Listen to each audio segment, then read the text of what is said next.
Résidence principale, 1 an et demi de travail pour assembler une cinquantaine d'éléments. Quant aux matériaux,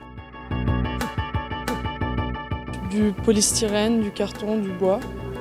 Comme ici c'était une grosse déchetterie tout ça et il y avait plein de cartons avec. Au début on a l'impression que c'est du carton, même si on sent que la matière est un peu spéciale et qu'on se doute que c'est pas forcément ça, l'illusion est tellement forte.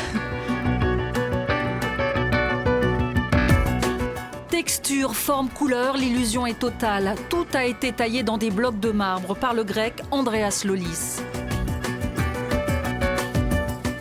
Il y a cette idée d'utiliser un matériau vachement noble pour l'appauvrir, dans le sens de le transformer dans des matériaux de rebut en fait. Une œuvre faite qui a coûté très cher à faire, mais qui représente la misère du monde.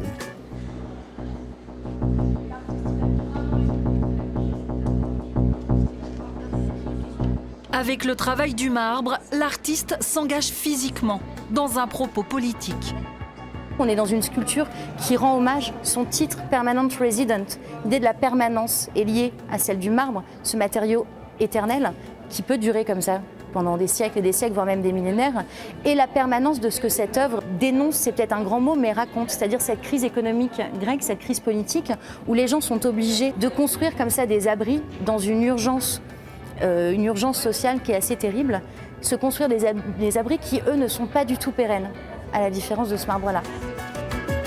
Andreas Lolis a été formé aux techniques classiques de la sculpture aux Beaux-Arts d'Athènes.